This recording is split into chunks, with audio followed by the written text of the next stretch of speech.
Welcome students, আজকে আমাদের lecture 2 পড়ব। আজকে আমরা পড়ব ডাইমেনশন। লাস্ট ক্লাসেই বলেছিলাম আজকে আমরা ডাইমেনশন পড়ব। তো ডাইমেনশন মানে কি? দেখো, গত ক্লাসে তো আমরা ফিজিক্যাল কোয়ান্টিটি পড়েছি আর তাদের ইউনিট সংক্রান্ত একটা ধারণা আমাদের গত ক্লাসে হয়েছে। এখন তার মধ্যে আমরা দেখেছি 7-8খানা ফিজিক্যাল কোয়ান্টিটি হচ্ছে ফান্ডামেন্টাল আর বাকি সবগুলো হচ্ছে ডিরাইভড। তো ডাইমেনশন হচ্ছে এমন একটা টেকনিক যাতে করে যে কোনো একটা ফিজিক্যাল কোয়ান্টিটির ডাইমেনশন দেখলেই আমরা ইজিলি বলে দিতে পারবো যে এইটা এই ফিজিক্যাল কোয়ান্টিটি এই ফান্ডামেন্টাল কোয়ান্টিটিগুলোর উপরে ডিপেন্ড করছে। এক্সাম্পল দিলে খুব ভালো করে বুঝতে পারবে। আগে আমরা যেগুলো হচ্ছে আমাদের ফান্ডামেন্টাল কোয়ান্টিটি তাদের ডাইমেনশনগুলো দেখি। যেমন ধরো মাসের ডাইমেনশন হচ্ছে ক্যাপিটাল এম, লেন্থের হচ্ছে ক্যাপিটাল এল। দেখো, মাসের অ্যাব্রিভিয়েশন, লেন্থের অ্যাব্রিভিয়েশন থেকে এগুলো হচ্ছে। টাইমের থেকে হচ্ছে তাহলে কি হবে? ক্যাপিটালের টি, দেখবে সব ক্যাপিটালে লিখছে কিন্তু। ইলেকট্রিক কারেন্ট সবসময় অ্যাব্রিভিয়েশন দিয়ে হয়ও না। ইলেকট্রিক কারেন্টকে কোনো কোনো বইয়ে আই দিয়েও লেখা আছে, কোনো কোনো বইতে এ দিয়েও লেখা আছে। আর কি আছে? এরপরে আছে হচ্ছে তোমার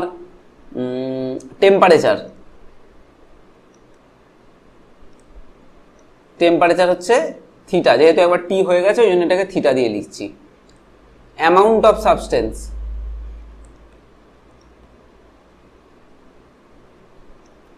এটা হচ্ছে এন দিয়ে লেখে, মোল যেটা সেটাকে এন দিয়ে লেখে। লিউমিনাস ইন্টেন্সিটি এটাকে লেখে জে দিয়ে। আর তোমরা জানো অ্যাঙ্গেলের ইউনিট তোমরা জানো ডিগ্রি বা রেডিয়ান বা স্টেরেডিয়ান, কিন্তু অ্যাঙ্গেলের কোনো ডাইমেনশন নেই। তাহলে অ্যাঙ্গেল হচ্ছে এমন একটা ফিজিক্যাল কোয়ান্টিটি যার কোনো ডাইমেনশন নেই, বাট এর কিন্তু ইউনিট আছে। ইউনিট কি হতে পারে? রেডিয়ান, সলিড অ্যাঙ্গেল হলে স্টেরেডিয়ান, এ সমস্ত হতে পারে, কিন্তু এর কোনো ডাইমেনশন নেই। এবারে এই তো আমরা ডাইমেনশন বুঝলাম।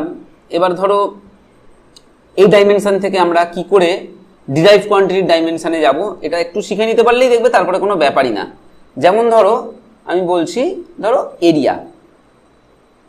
প্রথমে এরিয়া জিনিসটা আমাকে জানতে হবে। এরিয়া মানে কি? আমরা জানি লেন্থ ইন্টু ব্রেথ, বা যে কোনো একটা লেন্থের স্কোয়ার। ধরো যদি আমরা একটা সার্কেলের এরিয়া বার করতে হয়, পাই আর স্কোয়ার, তার মানে রেডিয়াস দুবার মাল্টিপ্লাই করা আছে, তাহলে দুবার লেন্থের ইউনিট মাল্টিপ্লাই করা হচ্ছে। তাহলে একবারের জন্য এল আর একবারের জন্য আরেকটা এল, তার মানে এল স্কোয়ার। ভলিউম, তুমি যে কোনো একটা ভলিউমের ফর্মুলা তুলে দেখো। ধরো স্ফিয়ারের ভলিউম 4/3 পাই আর কিউব, তার মানে রেডিয়াসকে 3 টাইমস মাল্টিপ্লাই করা হয়েছে। একটা কিউবের যদি ডাইমেনশন দেখি তাহলে হচ্ছে লেন্থ, ব্রেথ, হাইট 3বার মাল্টিপ্লাই করা হয়েছে লেন্থের ইউনিটকে। তুমি যদি সিলিন্ডারের ভলিউম দেখো, পাই আর স্কোয়ার এইচ, মানে রেডিয়াসটাকে দুবার মাল্টিপ্লাই করা হয়েছে, তার সঙ্গে একবার হাইটটাকে মাল্টিপ্লাই করা হয়েছে। তিনটেরই ডাইমেনশন হচ্ছে এল, যেহেতু লেন্থ ইন্ডিকেট করছে। সো ভলিউমের ডাইমেনশন হয়ে যাবে এল কিউব। আরও এরকমভাবে আমরা বলতে পারি, ধরো ডেনসিটি মানে আমরা কি জানি? ডেনসিটি মানে আমরা জানি মাস বাই ভলিউম। এবারে এই ডেনসিটির মানেটা তোমাকে জানতে হবে, এটা না জানলে তুমি অবশ্যই পারবে না। তো মাসের ডাইমেনশন কি আমরা দেখেছি? এম। আর ভলিউমের ডাইমেনশন কি দেখেছি? এল কিউব। তাহলে এটা হয়ে গেল এম বাই এল কিউব, বা এটাকে লেখে হচ্ছে এই ডিনোমিনেটরটাকে ওপরে তুলে দিলে এটা হয়ে যাবে এল টু দি পাওয়ার -3। এটা আশা করছি তোমরা জানো যে এখানে এল কিউব ছিল, ওপরে উঠে গেলে টু দি পাওয়ার -3 হয়ে যায়। তাহলে ডেনসিটি ডাইমেনশন হয়ে গেল M L to the power -3। যেমন আরেকটা এক্সাম্পল দিতে পারি, ধরো স্পিড মানে হচ্ছে ডিস্টেন্স বাই টাইম। এবার ডিস্টেন্স মানে বুঝতেই পারছো, ডিস্টেন্স মানে কি? ডিস্টেন্স মানে লেন্থ, তাহলে ডিস্টেন্সের ডাইমেনশন এল হয়ে যাবে, টাইমের টি হয়ে যাবে, তাহলে এটা হয়ে যাবে এল টি টু দি পাওয়ার -1। এরকমভাবে আমরা সমস্ত ডাইমেনশনগুলো কিন্তু নিজেরাই বসে বসে সেই ফিজিক্যাল কোয়ান্টিটিগুলোর ডেফিনেশন বা কাকে বলে সেটা জানতে পারলে, বা অন্যান্য মানে অ্যাকচুয়ালি তোমার যেটা জানতে হবে সেটা হচ্ছে যে কোনো একটা ফিজিক্যাল কোয়ান্টিটি যেটা আমি বলছি সেটা ফান্ডামেন্টাল কোয়ান্টিটিগুলোর সঙ্গে কিভাবে রিলেটেড, এটা জানতে পারলেই কিন্তু তোমরা তারপরে তার থেকে আস্তে আস্তে ডিরাইভ করে চলে আসতে পারবে। এবার আমরা কি করেছি? আমরা একটা টেবিল আগের থেকেই তৈরি করে রেখে দিয়েছি যাতে তোমাদের জিনিসটা বুঝতে সুবিধা হয়। দেখো, একটা টেবিল তৈরি করা আছে। দেখো, প্রথমেই দেখো আমি তোমাদেরকে ইন্ডিকেট করে দেখাচ্ছি। ধরো এরিয়ার ফর্মুলা বলতে থাকো লেন্থ ইন্টু ব্রেথ। এর ডাইমেনশনটা কি আছে, এর অ্যাকচুয়ালি ডাইমেনশন কি হবে, তাহলে এল স্কোয়ার হবে। এবার যেহেতু ফান্ডামেন্টাল কোয়ান্টিটি আছে এম টি, এগুলো সব ফান্ডামেন্টাল কোয়ান্টিটি, ওই জন্য এরিয়ার ডাইমেনশনটাকে লিখছে এরকম ভাবে, দেখো M to the power 0 L square T to the power 0। এটা ঘাবড়ানোর কিছু নেই। এম টু দি পাওয়ার 0 মানে অ্যাকচুয়ালি কি 1, টি টু দি পাওয়ার 0 মানে অ্যাকচুয়ালি কি 1, তার মানে আলটিমেট কি হলো এল স্কোয়ার রইল। এটাকে বলে ডাইমেনশনাল ফর্মুলা, মানে ডাইমেনশনাল ফর্মুলা লিখলে এম এল টি এটা দিয়ে লেখার একটা নিয়ম, না লিখলেও কোনো অসুবিধা নেই। তোমাকে যদি বলে যে এরিয়ার ডাইমেনশন ফর্মুলা কি, তুমি যদি সিম্পলি বলে দাও যে এল স্কোয়ার, কেউ কিচ্ছু বলবে না, একদম ঠিক হবে। আচ্ছা এবারে দেখো এর যে এর যে তোমার ইউনিটটা আমি একটু দেখেছি। সিজিএস ইউনিট তাহলে কি হবে, সেন্টিমিটার স্কোয়ার হবে, আর এসআই ইউনিট কি হবে, মিটার স্কোয়ার হবে। বুঝতেই পারছো কেন, কারণ সিজিএস এর লেন্থের ইউনিট সেন্টিমিটার। আচ্ছা ভলিউম তাহলে একইভাবে ভলিউমের ডাইমেনশন কি হয়ে যাবে, দেখো এম টু দি পাওয়ার 0 লিখে দিই, এটা M to the power 0 L cube. আমি এগুলো এখানে পাশে এর ডাইমেনশনগুলো লিখে দিচ্ছি। এটা হচ্ছে এল কিউব, তাহলে এটা কি হবে, এটা হয়ে যাবে সেন্টিমিটার কিউব, মিটার কিউব। তারপরে ডেনসিটি এক্ষুনি বলে দিয়েছি, দেখবে M L to the power -3, তাহলে এটা হয়ে যাবে গ্রাম পার সেন্টিমিটার কিউব বা কেজি পার মিটার কিউব। এরকম করে দেখো। ফ্রিকোয়েন্সি মানে হচ্ছে 1/, টাইম পিরিয়ড মানে 1/, টাইম মানে কি 1/, টাইম মানে হচ্ছে টি টু দি পাওয়ার -1। দেখো এখানে টি টু দি পাওয়ার -1ই দেওয়া আছে, বাকি কিন্তু M to the power 0 L to the power 0 করা আছে। আচ্ছা ভেলোসিটি বা স্পিড এরা সব হচ্ছে ডিসপ্লেসমেন্ট বাই টাইম, তাহলে এদের জন্য হবে এল T to the power -1। Velocity বা স্পিড এর জন্য হবে এল টি টু দি পাওয়ার -1। এটা টি টু দি পাওয়ার -1 হয়ে গেল, এটা হয়ে গেল এল টি টু দি পাওয়ার -1। আমি লিখে দিচ্ছি তোমাদের সুবিধার জন্য। অ্যাক্সিলারেশন মানে আবার হচ্ছে change in velocity by time, তাহলে ভেলোসিটির জন্য কি হলো, ভেলোসিটির জন্য হলো এল টি টু দি পাওয়ার -1। আবার ভেলোসিটিকে যদি আমরা টাইম দিয়ে ডিভাইড করি তাহলে আমরা পাবো অ্যাক্সিলারেশন, তাহলে এটা ইকুয়াল টু কি হয়ে যাবে এল T to the power -1 by T. তার মানে এল টি টু দি পাওয়ার -1, আর এটা উপরে উঠলে আবার একটা T to the power -1। Base same থাকলে পাওয়ারগুলো জাস্ট অ্যাড হয়ে যায়, তাহলে এটা কি হয়ে যাবে এল টু দি পাওয়ার -2 হয়ে যাবে। তাহলে দেখো এইটা হয়ে গেল, আচ্ছা এটা হয়ে গেল এল টি টু দি পাওয়ার -2। এখান থেকে ইউনিটগুলো তোমরা বলতে পারবে। দেখো এটা যেমন সেন্টিমিটার পার সেকেন্ড বা মিটার পার সেকেন্ড ছিল, তেমনই অ্যাক্সিলারেশনেরটা সেন্টিমিটার পার সেকেন্ড স্কোয়ার বা মিটার পার সেকেন্ড স্কোয়ার হবে। ফোর্স বলা আছে মাস ইন্টু অ্যাক্সিলারেশন, তার মানে অ্যাক্সিলারেশনের তো এল টি টু দি পাওয়ার -2 পেয়েই গেছি, এর সঙ্গে জাস্ট এম মাল্টিপ্লাই করে দেবো, M L T to the power -2। এটা হয়ে গেল মাস ইন্টু অ্যাক্সিলারেশন। আচ্ছা এখানে এর ডাইমেনশনটা তাহলে কি হবে, gram centimetre per second square, এটারই আর এক নাম হচ্ছে ডাইন। আর এখানে হবে kg metre per second square, এটারই আর একটা নাম হচ্ছে নিউটন। ইম্পালস, ফোর্সকে টাইম দিয়ে মাল্টিপ্লাই করলে আমরা ইম্পালস পাই, তাহলে এটা হয়ে যাবে M L T to the power -1।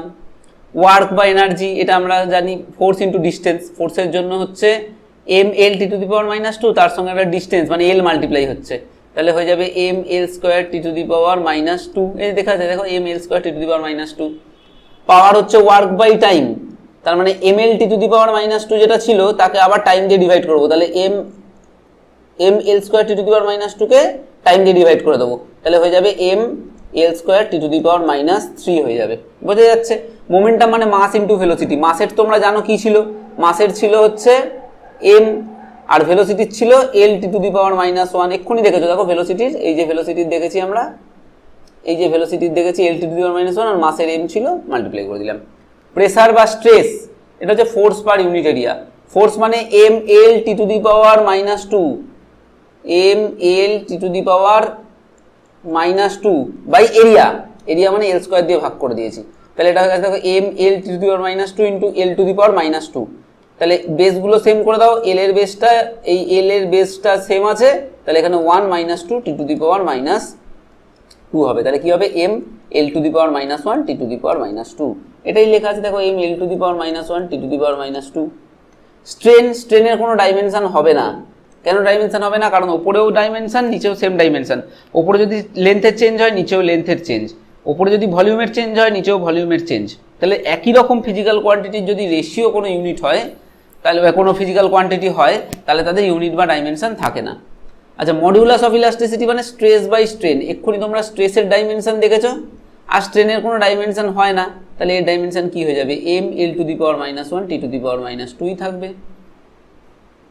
Surface tension, force per unit length, তাহলে ফোর্স হচ্ছে M L T to the power minus two, force হচ্ছে M L T to the power minus two, তাকে length দিয়ে divide করে দিতে হবে, তাহলে length কেটে যাবে, M T to the power minus two পড়ে থাকবে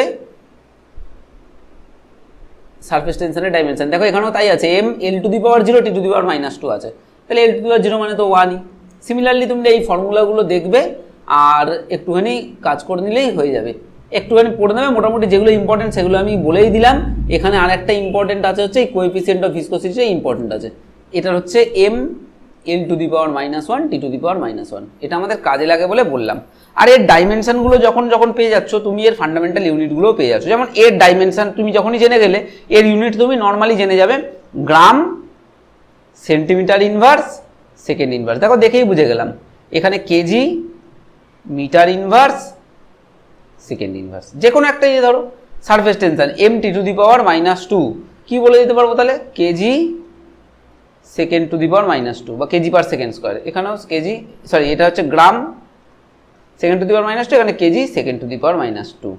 ধরো আমাকে বলেছে যে প্রেসারের ইউনিট বলতে, M L to the power minus one T to the power minus two, তার মানে kg, gram, centimetre to the power minus one, second to the power minus two. তাহলে এরকম করে আমাদের ইউনিটটাও আমরা খুব ইজিলি এই ডাইমেনশন জানা থাকলে আমরা বলে দিতে পারবো। তাহলে মেন তোমাদেরকে কি করতে হবে, এই ডাইমেনশনগুলো লিখে লিখে প্র্যাকটিস করতে হবে। নট দ্যাট যে সব একদম পুরো হুবহু তুমি মুখস্থ করে দিলে, সেটা নয়। কিন্তু হঠাৎ করে আমাকে ধরো বললো যে প্রেসার, আমার সঙ্গে সঙ্গে মনে রাখতে হবে প্রেসার মানে হচ্ছে ফোর্স পার ইউনিট এরিয়া। ফোর্সের dimension M L T to the power minus two, by area মানে হচ্ছে এল স্কোয়ার, করলে আমরা পেয়ে যাব।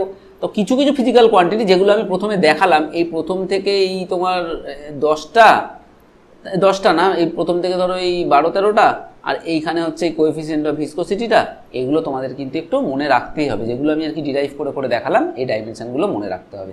তো এই ডাইমেনশনগুলো জেনে রাখলে আমরা পরের দিন ডাইমেনশন অ্যানালিসিসটা শিখতে পারবো। আশা করছি বুঝতে পেরেছো। মানে আমি তোমাদেরকে ডাইমেনশন জিনিসটা বোঝালাম, ইউনিটের সঙ্গে ইউনিট থেকে কীভাবে ডাইমেনশনটা ইজিলি আমরা বার করতে পারি সেটা দেখলাম, আর কিছু কিছু ফিজিক্যাল কোয়ান্টিটির ইউনিট ডাইমেনশন আমরা দেখলাম। সেগুলো তোমরা যে কোনো, তোমাদের কাছে বই আছে বা তোমরা এইখান থেকেও এই যে কটা আমি 26খানা লিখিয়ে দিয়েছি, এই 26টা করলেও তোমাদের আপাতত মোর দ্যান এনাফ। আর যখন আমরা যে কোনো ফিজিক্যাল কোয়ান্টিটি পড়বো, অবশ্যই তার ডাইমেনশনটাও তখন শিখে নেব। ওকে, নেক্সট ক্লাসে আমরা ডাইমেনশন অ্যানালিসিস স্টার্ট করব।